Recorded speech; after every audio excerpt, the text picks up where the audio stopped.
Welcome to the Deep Dive. Today we're tackling a really complex subject. It's the leadership and organization behind the Easter attacks in Sri Lanka.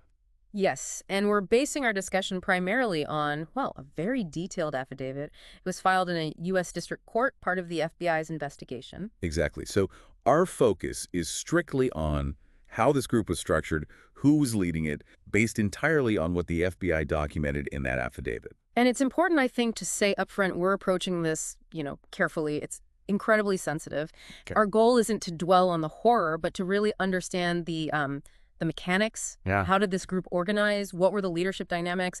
All as laid out in this legal document. Right. Think of it as trying to understand the blueprint, how they organized, who called the shots, how decisions flowed. Straight from the FBI's findings. This affidavit gives us a pretty unique look inside. It does. So our mission, if you like, for this deep dive is to pull out those key insights on leadership, on organization from this specific source. So where does the affidavit suggest we start? Who's the central figure? It points immediately and quite strongly to Zaran Hashim. Saran, okay.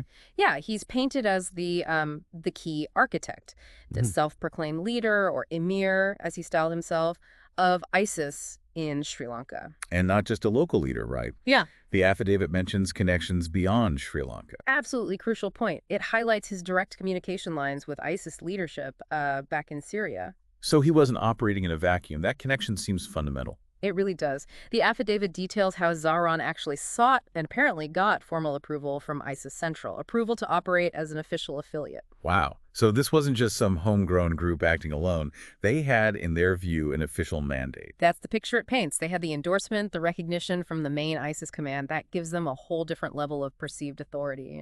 And that recognition was tied to this concept of bayat, the Pledge of Allegiance. Exactly. The affidavit notes Zoran and his core followers swore this bayat, this oath, to ISIS and, at the time, its leader, al-Baghdadi. So that pledge really underscores their commitment to the wider ISIS ideology, doesn't it? It's like the ideological glue. Precisely.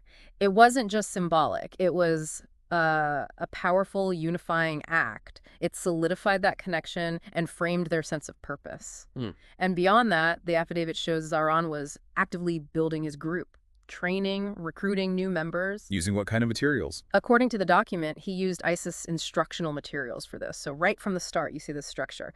Zaran on top, drawing authority from the global network and actively trying to replicate its methods locally. Okay, so Zaran's at the top. Moving down the chain, the affidavit brings in Mohammed Nofar as the second emir. That's right, Mohammed Nafar, clearly identified as number 2, directly under Zaran, which immediately suggests, a hierarchy delegated responsibilities. What kind of responsibilities did Nofar have? Well, quite a few, it seems. Zaran apparently put him in charge of leading propaganda and media efforts. Which is always critical for these groups, isn't it? Spreading the message, recruitment. Exactly. They understood the power of narrative, but it wasn't just media. The affidavit also details his role in recruitment itself and, maybe more concerningly, organizing training. Training in what? Weapons, explosives, and the core ideology. So it points to a much more hands-on operational role for Nafar. So a division of labor. Zaran handles the big picture, the ISIS link, and Nofar handles the practical buildup. That seems to be the structure described, yeah. Nafar was key in building the group's actual capacity. And interestingly, the affidavit mentions his own journey, ideologically speaking. Oh, he wasn't always fully on board. Apparently not initially. He had reservations about some ISIS tactics, like violence against other Muslims, their views on Saudi Arabia. It shows that even within the leadership, radicalization wasn't always instant. That's quite a detail. What changed his mind, according to the affidavit? It points to a couple of things around 2017. There was a public event Zahan organized that turned violent, and Nafar felt Zaran's followers were unfairly targeted by authorities. Okay. And second, he felt the government wasn't protecting Muslims from attacks by Buddhist extremists. Those grievances, combined with Zaran actively showing him ISIS propaganda videos, documents seem to have pushed him fully into Zaran's camp, fully embracing the ideology. It shows how grievances can be manipulated, amplified by propaganda. Absolutely, to the point where Nofar himself apparently intended to be a suicide bomber. Right. Now, there was this key event mentioned, a gathering in a forest. Yeah. That seems pivotal for ISIS recognition. Yes, the forest gathering. Very significant. According to Nofar's account in the affidavit, he, Zaran, Milhan, Hastun, some others, they met in a forest. And while holding firearms, they collectively pledged allegiance, that bay'ah again, to ISIS and al-Baghdadi. Crucially, they filmed it. They filmed the pledge. Yes. And Zaran, maybe with help from someone named Latif, managed to get that video to ISIS contacts in Syria. It was a very deliberate visual declaration of their loyalty. And that video was the trigger for official ISIS recognition. That's the strong implication, yes. This visual proof of their commitment seems to be what led ISIS Central to formally recognize Zaran's group as an affiliate. Zaran as Amir, Nofar as second-in-command head of media. It really highlights the importance of demonstrating loyalty, making that public pledge to get that external validation. It wasn't enough just to say it, they had to show it. Okay, so after this recognition, the training activities really ramped up. Yeah. The affidavit mentions about 8 multi-day courses. Yeah, organized by Nofar under Yeah. Zaran's direction. And these sound quite comprehensive. Covering what specifically? Both ideology and practical skills. So ISIS ideology, their extremist interpretations, justifications for violence, and also firearms training. Type 56 rifles, 9mm pistols. And explosives. Yes, training in making and using black powder explosives. It shows a clear focus on building the capability to carry out attacks. Who was doing the actual instructing in these sessions? The affidavit names Naufar, Milhan, who we'll get to, and Zaran himself among the instructors. It also identifies Hastan as the explosives expert. Hastun. He was one of the bombers, right? Yes. St. Sebastian's Church. That's correct. And Ilham, the Shangri-La bomber, is mentioned as the financier for these activities. So you see specialization even within the training structure, different people bringing different skills. Exactly. And they apparently discussed targeting American interests during these trainings, which again reinforces that link to ISIS's global agenda. And all this training was happening in, what, rented houses? With quite a few attendees. Yes, ordinary homes, apparently. And they had strict security. Like what? The affidavit mentions rules like no personal phones allowed, using aliases, maintaining absolute secrecy. It shows they were very aware of the risk of being discovered. A degree of operational discipline. But then, interestingly, the affidavit talks about a rift between Alfar and Zaran before the attacks. Yes, a reported disagreement. Allegedly over security protocols, maybe Zaran's leadership style. But it didn't break the group apart. It seems not fundamentally. The affidavit suggests that despite these tensions, both men remained committed to the core ISIS ideology. That shared belief was stronger than the internal friction. Which is a crucial insight. It is. And Naufar also claimed, according to the affidavit, that he didn't have specific advanced knowledge of the Easter attacks themselves. Really? This second in command. That's his claim. He offered various theories on why Zaran chose those targets: retaliation for Syria, an ISIS directive targeting foreigners, fear of arrest, sending a message about hating the U.S. A whole range of possibilities. Hard to know the real reason. Exactly. But it suggests Zaran held the final plans close, maybe even from his inner circle to some extent. It also gives us a window into the kinds of justifications potentially circulating within the group. Right, the potential mix of motivations. Okay, let's shift focus slightly to some of the other key operatives mentioned. Ahmed Milhan Hayathu Mohamed, or Milhan, his connection started with Nofar in Qatar. Yes, that's where they first met, according to the affidavit, both already expressing support for ISIS and the idea of a caliphate. So it suggests that radicalization pathway could start outside Sri Lanka. And then they reconnected back in Sri Lanka. Correct.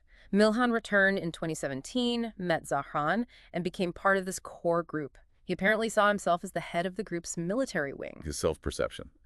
What were his actual roles, according to the investigation? Well, he collaborated with Naufar on creating that Tarbiyah program, their training syllabus for ideology and jihad. So, involved in shaping the recruits. And beyond training, was he involved in violence? Yes. Tragically, yes. The affidavit details his admission to the FBI about being directly involved in murdering 2 Sri Lankan police officers to steal their firearms, specifically a Type 56 rifle, the same kind they train with.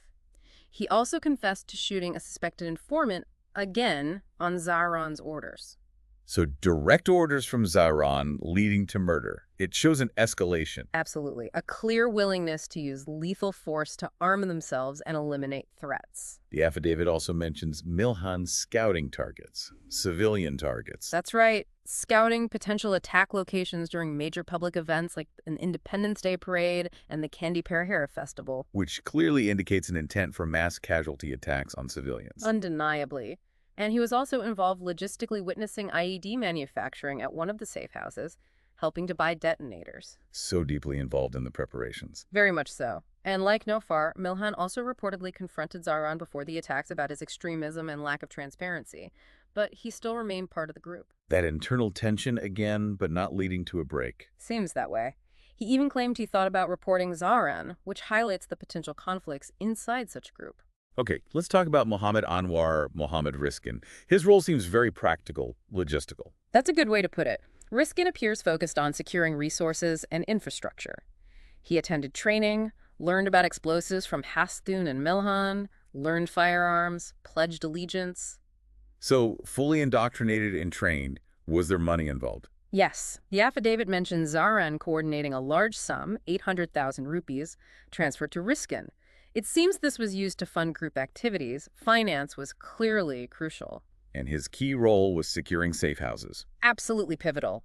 Starting late 2018 under Zaran's direction, he was finding these locations. Why were these safe houses so important? Secrecy, mainly. Ah, They needed secure places for meetings, for training, and critically for assembling the IEDs. It shows a deliberate strategy to operate under the radar. and Riskin was involved with the IED components too, buying chemicals. Directly involved. The affidavit mentions Zaran giving him 200,000 rupees, specifically to buy chemicals with someone else. He helped buy urea fertilizer. He even moved chemicals between safe houses when they feared police searches. A vital logistical role in the actual bomb-making supply chain. Couldn't have done it without that.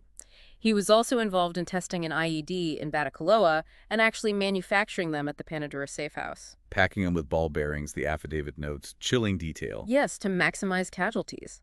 And like others, he used encrypted apps, 3MA in his case, for communication. Keeping things secure. Did Zaran ask him to be a bomber? According to the affidavit, yes, Zaran asked him to participate in the suicide attacks. Riskin claims he refused. But he knew something was coming. Well, he warned Naufar and others to flee on the morning of the attacks. That suggests some level of prior awareness, even if he denies direct involvement in the actual bombings. It paints a complex picture. The affidavit also mentions others briefly, Hastun, the St. Sebastian's bomber, as the explosives expert and head of media and a Sharia committee. Yes, multiple roles there. Explosives expert, media lead, and this Sharia committee, which suggests some kind of internal body for approving operations, perhaps lending religious justification. And Ilham, the Shangri-La bomber, provided financing and had ISIS materials. Crucial financial backing, yes. And possessing that hard drive full of ISIS propaganda and training guides really ties back to the materials Naufar described being used in their own training. And one other name, MMMH, supplying detonators and water gel explosives to Zaran. Right. Another piece in the supply chain puzzle. It really emphasizes this wasn't just one or two people. It was a network with specialized roles: explosives, media, finance, procurement. Let's pull back a bit and look at the overall structure and communication methods again. We have the hierarchy, Zaran and Naufar.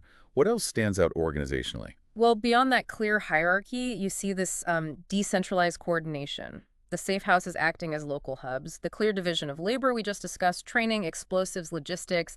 It suggests real operational planning. And the communication very security conscious. Extremely. Encrypted apps like Telegram, 3MA, WhatsApp, burner phones, swapping SIM cards constantly, avoiding regular phone calls. They knew about surveillance and worked hard to counter it. That level of operational security is quite sophisticated.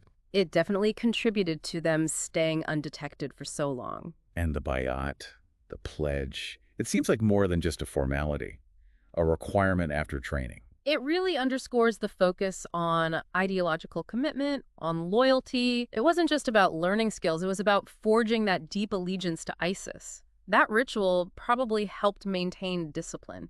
Finally, let's talk about the external influence. The link to ISIS Central in Syria. How critical was that? Absolutely fundamental. You can't understand this group without it. The direct communication Zaharan had, the ISIS training materials they used found on Ilham's drive, matching their syllabus. And ISIS claiming responsibility afterwards. Yes, ISIS claiming the attacks, releasing videos of the attackers pledging allegiance, even al-Baghdadi linking the attacks to retaliation for ISIS losses in Syria. It all points to a very strong, direct connection. This wasn't just inspired by ISIS, it seems to have been affiliated and perhaps directed to some extent. So, wrapping up this deep dive based on the affidavit, what are the main takeaways on the leadership and organization here? Okay, I'd say first the clear hierarchy. Zahran at the top, plugged into ISIS. Second, Naufar as the